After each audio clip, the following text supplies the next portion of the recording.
Then you had a pretty intense practice yesterday. You've got a lot of bodies here right now. I know we're entering that final stretch, and you've talked about sort of managing your roster. What does that kind of look like going into these final games, and maybe particularly today? Yeah, I mean, we're just obviously going to try to manage it as best we can with both rest and recovery. We got a pretty fresh group for the most part. Haven't played a lot of hockey in the last couple of weeks, but we got a couple of guys that could use the day today. Nason will take the day today. And Dougie's had a good day yesterday too, so that's positive. We're going to actually put him in warm up today and have him go through just regular game day type routine. With the nature of it being an afternoon game, he'll just take in our meetings and then go get warm up and then head over to the other side to get a skate with all the other scratches. So it's just a way to kind of maximize the days that we have left here for each different situation we have going on.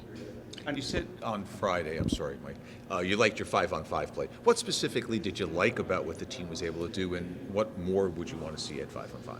Well, I really liked our first period. I thought we generated a lot. Obviously, got off to a hot start, scored in the first shift, and then followed it up with a second goal right at the tail end of a power play. Created a few other really, really high-end looks. Moved the puck, I thought, quite well.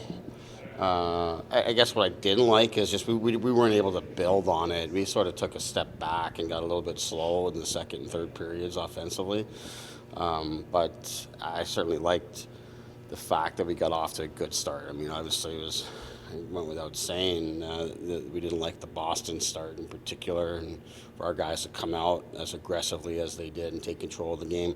I like that. I think mentally maybe we slipped a little bit in the second half of the game, which I think as the coach I might have to bite the bullet on that one a little bit here in the remaining games, but just show that our team could step up and get off to the start we wanted. That's what I took away from the game as the most important thing, and I'll be looking forward again today. At the end of the preseason, the thought is the players are getting ready for the season. Is there a similar sense among teams like the Devils who have settled their spot? You know who you're playing. Is it just getting individual players' games in order?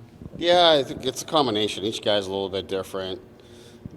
As I've been talking about here, the main thing is you want to feel good about your game. Most importantly, you want to be healthy coming out of this, which if you go into a game a little bit guarded, it's going to affect your overall performance. But, I mean, you look around the league, any of the teams in our situation that have been kind of locked into their spots have been sort of spinning their wheels for a little bit. And I think there is a human nature element to all of that, and that's kind of what I'm battling as the coach here right now and balancing it all, and that's why we're looking for a few real things to pull out of each game, not necessarily focused on the results, even more so focused on the process than you would even normally, and to me there was enough positives the other day.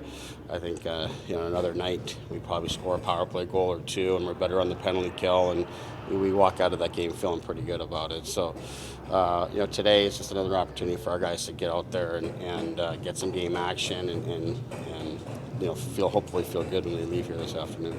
You've been to the playoffs a number of times throughout your career. What lessons have you taken from that you're applying to the team now to get them ready for what's basically a week away at this point? It's just, you recognize how difficult it is, how challenging it is, how little space there is to operate, and also just how difficult it is mentally and physically, so you're managing that and making sure you've got a good combination here of rest and your team being fresh, but also, prepared to be able to play at the level that's required in terms of the energy that you need, the emotion and the intensity that's involved. So all those kind of things is what we're talking about these days.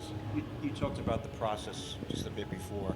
Is having that right mental frame of mind the case in locking down a game when you're up to one goal late? I mean, is it all about having that mental preparedness and knowing what you need to do in critical situations? Yeah, I think so. I mean, like I said, I feel fine about where we're at and how we manage these things. We've had some really good practices here over the last couple of weeks in utilizing that time.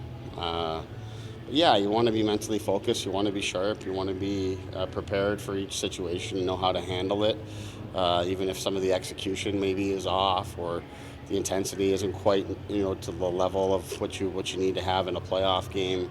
We want to make sure our guys are all on the same page. So that's the sort of stuff we're just making sure we're buttoning up. Sheldon, what makes Jacob Markstrom so effective from your perspective? I would say just his competitiveness. I think that's really what drives him. Be it practice or games, he's a competitive guy. He hates to see pucks go in.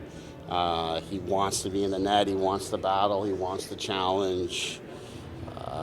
So he's got a competitive edge about him that I think really makes up who he is. And he's not the most technically sound goaltender or anything like that. He relies on size, athleticism, and competitiveness and drive to keep the puck out of the net.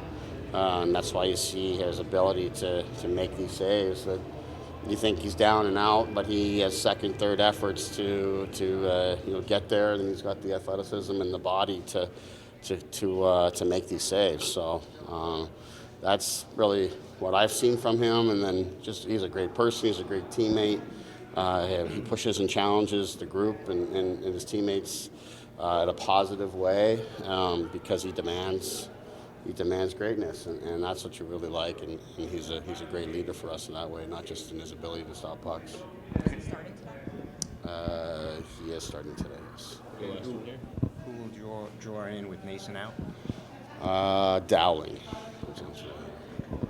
Thank you.